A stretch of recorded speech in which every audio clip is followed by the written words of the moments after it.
जय हिंद दोस्तों। आज मैं आपकी मुलाकात पूजा चड्ढा जी से कराऊंगा। पूजा चड्ढा जी जो कि गाजियाबाद की कांग्रेस की अच्छी नेताओं में गिनी जाती है, जो कि समाज सेवी हैं, वरिष्ठ समाज सेवी भी कहलाए जाते हैं। नमस्कार जी। नमस्कार। कैसी हैं पूजा चड्ढा जी? पूजा चड्ढा जी, हमारे हिंदुस्तान में औरतों की क्या स्थिति है?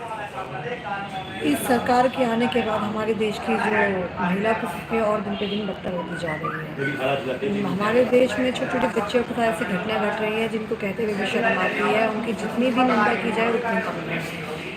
हमारे देश से ज़्यादा सुरक्षित मुझे लगता है आदिवासी महिलाएं हैं, जो बहुत सुरक्षित हैं। गाजियाबाद शहर में ही अभी एक महीने में 25 ऐसे केस आए हैं जो बच्चियों की शादी हुई है, एक एक महीना 15-15 दिन 6-6 महीने हुए हैं, किसी के पति का देहांत हो गया है, पर उन महिलाओं को घर से बाहर निकाल दिया गया है। केवल गलती उनकी इतनी है कि वो औरत हैं। कि समाज में जो बातें होती हैं, बेटी पढ़ाओ का नारा ये बिल्कुल ही फेल हुआ है।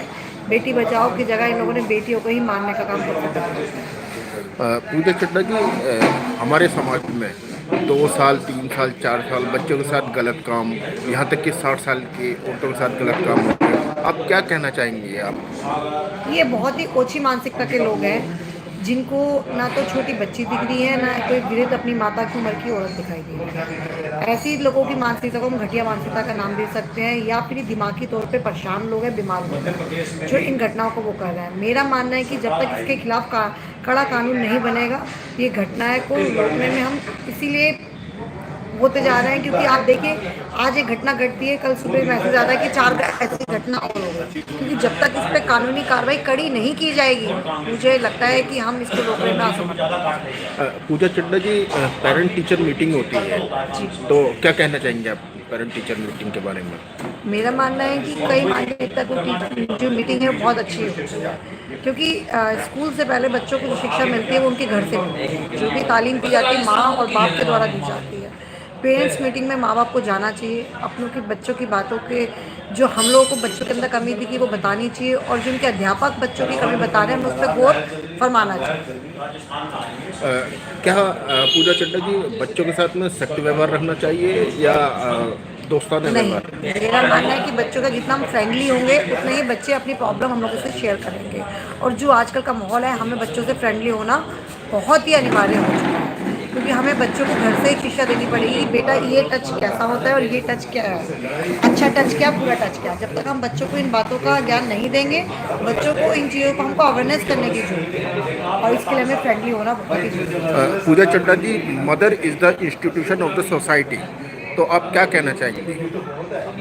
आप एक बार question repeat. Mother is the institution of the society. नहीं, ये सच्ची बात है एकदम। माँ ही बच्चे की सबसे बड़ी अध्यापिका होती है, माँ ही बच्चे की सबसे बड़ी दोस्त होती है। माँ की दी हुई तालीम बच्चे को आगे बढ़ने में सपोर्ट करती है। क्योंकि पिता तो जो होते हैं वो सुबह चले जाते हैं कामकाज करने के लिए, घर में कौन। इन लोगों की ही टीचिंग से ही बच्चे आगे बढ़ते हैं। बच्चों का भविष्य जो उज्जवल होता है, कहीं ना कहीं 90% मैं मानती हूँ माँ का हाथ होता है उसके अंदर।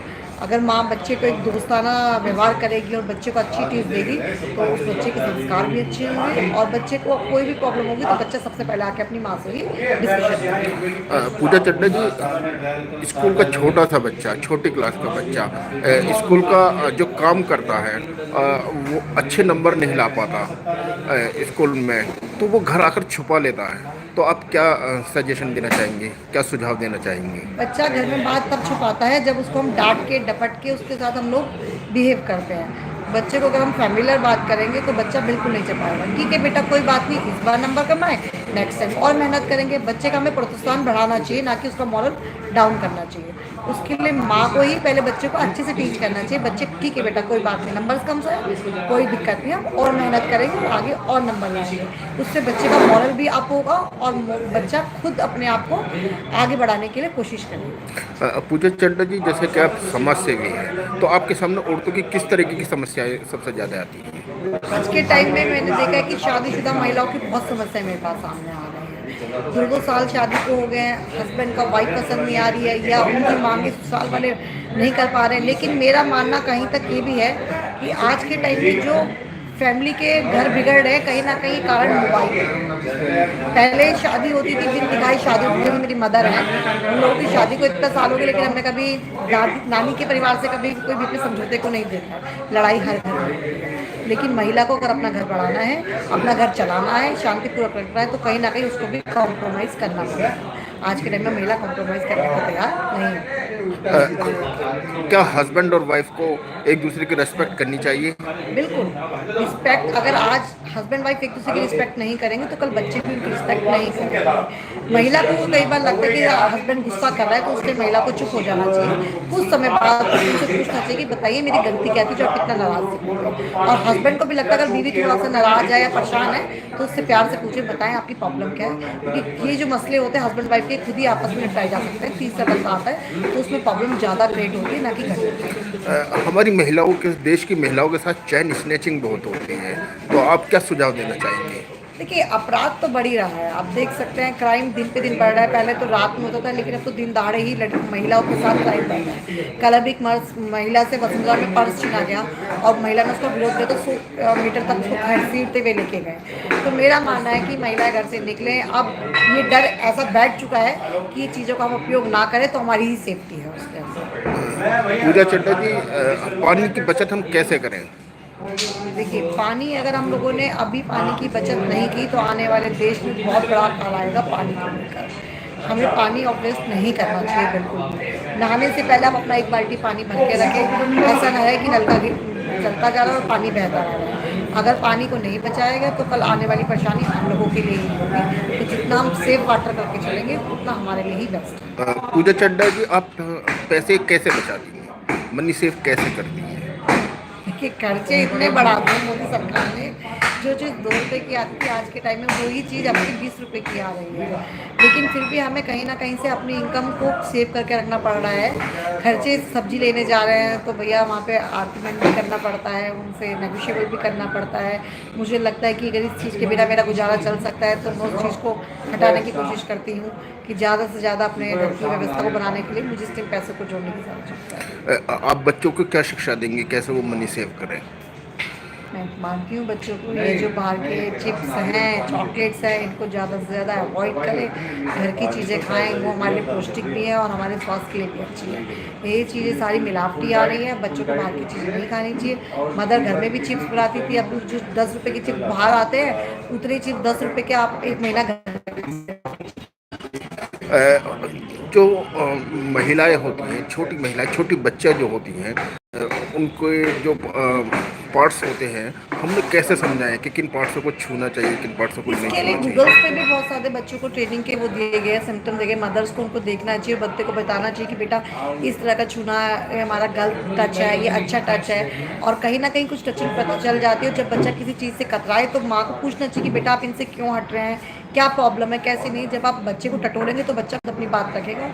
और इस तरह से माँ को बच्चे को घर में ही क्लासेस देनी पड़ेगी। मेरी भी एक बेटी है 2 साल की, उस अगर उसको कोई प्यार से भी छूता तो वो कहती है नो, आप प्यार दूर से हेलो कीजिए, पास आके मत कीजिए। ये हमें घर से ही बच्चे को अवेयरनेस करना पड़ेगा तो बच्चा आएगा। गूगल पे आजकल बहुत सी ऐसी टचिंग की वो बता रखी है, एजुकेशन चल रही है, स्कूल में भी इसकी एजुकेशन देना स्टार्ट हो गई है, तो उसमें माँ बाप को ज़्यादा ध्यान देना। पूजा चड्डा जी ये कहते हैं कि जितनी चादर होनी चाहिए उतने ही पैर फैलाने चाहिए, तो क्या बड़ों कहना की जो चाहेंगे? कहावतें हैं ये कई मायने में 100% मैं कहती हूँ कि सही है। आज के टाइम में क्या हो गया, देखा देखी बहुत ज़्यादा हो गई है। पहले घर में एक फ़ोन भी नहीं होता था, लेकिन आज के आप टाइम देखेंगे छोटे से छोटे बच्चे के हाथ में भी मोबाइल है और घर में जितने मेंबर उतने मोबाइल है। क्या 12 साल से छोटे बच्चों के हाथों में मोबाइल होने चाहिए? नहीं, ये जो स्कूल में प्रोजेक्ट के नाम पे बच्चों को मोबाइल दे रहे हैं, ये कहीं ना कहीं इंटरनेट हम लोग अभी इसके लिए अवेयर नहीं थे इंटरनेट को यूज़ करने के लिए। जो क्राइम बढ़ रहा है, मेरा मानना है कि सबसे ज़्यादा इन मोबाइल और इंटरनेट के जरिए ही क्राइम बढ़ रहा है। मोदी जी ने नोटबंदी की, क्या कहना चाहेंगे आप? नोटबंदी मोदी जी का जो एक सबसे बड़ा इन्होंने घोटाला किया है नोटबंदी के नाम पर। आप देख सकते हैं नोटबंदी से कोई फ़ायदा नहीं। उन्होंने कहा था कि बड़े नोट जितने मार्केट में उतने ज़्यादा उग्रवादियों को सपोर्ट मिल रहा है, उतने आतंकवादी को पैसे पहुँच रहे हैं। लेकिन 1000 का नोट बंद करके उन्होंने 2000 का नोट निकाला। क्या उससे आतंकवाद नहीं बढ़ रहा है? जो महिलाओं के घर में छुपे हुए पैसे थे, जो अपनी किचन के अंदर महिलाओं ने पैसे छुपा रखे थे, वो भी पैसा कहीं ना कहीं मोदी जी ने बाहर निकाल दिया। और आज ये माहौल है कि मार्केट में बिल्कुल भी कहीं से कहीं तक पैसा फ्लो नहीं कर रहा है, जिससे कि ना तो दिन लग रहे ना त्यौहार लग रहे। घर की महिला भी सबसे ज़्यादा फ्रस्ट्रेट है और बिल्कुल मार्केट डाउन हो चुका है। पूजा चड्ढा जी कहते हैं बुजुर्ग कठोर बोलते हैं लेकिन सत्य बोलते हैं, क्या कहना चाहेंगे आप? मेरा मानना है डांटते वही हैं जो आपको प्यार करते हैं। बड़े जो हमसे होते हैं उनका प्यार करने का तरीका अलग होता है और हमारा समझने का अलग होता है। अगर वो हमें डांट रहे डपट रहे तो वो किसी हमारी भलाई के लिए ही डांट डपटते हैं, ऐसे नहीं डपटते। क्या मनुष्य को मनुष्य से ईर्ष्या करनी चाहिए? बिल्कुल भी। हम प्रेम से ही प्रेम की भाषा में समझानी चाहिए और ईर्ष्या से कुछ नहीं होता, विनाश काल बुद्धि। आप समाज को क्या संदेश देना चाहेंगे? हमें भाईचारा बना के रखना चाहिए और अगर हम लोग प्यार से रहेंगे तो हमारे देश को कोई भी गलत गतिविधियों को से नहीं घेरा जाएगा। हिंदू मुस्लिम सिख ईसाई आपस में सब रहेंगे। पूजा चड्ढा जी, हमारे हिंदुस्तान में दहेज एक अभिशाप के रूप में जाना जाता है, तो क्या कहना चाहेंगे आप? दहेज अभिशाप है कहीं ना कहीं। आज जो महिलाओं से घटना घटी है दहेज की वजह से, और ये हम लोगों के द्वारा ही की जा रही है। अगर हम लोग ना दहेज लें और ना दहेज दें की गतिविधि करेंगे तो शायद मैं मानती हूँ कि हमारी देश की महिलाएं 80% कहीं ना कहीं सुरक्षित हो जाएंगी, जो दहेज के नाम पर जलाई जाती है, मारी जाती हैं या घर से निकाली जाती है। भ्रूण हत्या के बारे में क्या कहना चाहेंगे? ये सबसे बड़ा अभिशाप है हमारे हिंदुस्तान का। बेटी हो या बेटा हो सब बराबर है। और आज के मायने आप देख सकते हैं हमारी जो पूर्व स्वर्गीय प्रधानमंत्री है इंदिरा गांधी जी थी, वो भी किसी की बेटी थी। उन्होंने पूरे देश विदेश में अपने नाम का डंका बजवाया और अपने नाम के चने तक बचा। तो आज के टाइम में जो बेटियां कर रही हैं वो शायद बेटे भी नहीं करते। मैं मानती हूँ कि बेटियां किसी से कम नहीं है। हमारी सोच है, इस सोच को हमें बदलना पड़ेगा। जैसे कहते हैं देश डेवलप हो रहा है, बढ़ रहा है, लेकिन अपनी मानसिकता नहीं चेंज कर पा रहा, उसको चेंज करने की जरूरत है। पूजा चड्ढा जी, 2019 के चुनाव में आप क्या कहना चाहेंगे? मेरा तो एक ही संदेश है, सोचो समझो और फिर वोट। जो बादल गरजते हैं वो कभी बरसते नहीं हैं। 4 साल पहले जो मोदी ने इतनी बड़ी बड़ी बातें की थी, ये जो बोलते हैं वो कभी कर नहीं सकते। इन्हें हमारे देश के बारे में कुछ नहीं पता। जिनका खुद का परिवार नहीं, वो इस देश को चलाने की कैसे बात कर सकते हैं? इन्हें क्या पता देश कैसे चलेगा? इन्होंने चाय बेची, चाय बेचने के लायक है, ये देश चलाने के लायक नहीं है। मैं चाहती हूँ हमारा नेता राहुल गांधी सच्चा ईमानदार है, उनके परिवार ने इस देश के लिए खूब बलिदान दिया है। हमारी जनता को सोचने की जरूरत है और अपना निर्णय जनता को खुद लेना चाहिए। आपने कीमती समय दिया, धन्यवाद। जय हिंद, जय भारत। हमारे साथ हैं पूजा चड्ढा जी। अगर आपको चैनल पसंद है तो लाइक कीजिए, सब्सक्राइब कीजिए। धन्यवाद। जय हिंद, जय भारत। आगे पार्षद जी। ठीक ठीक।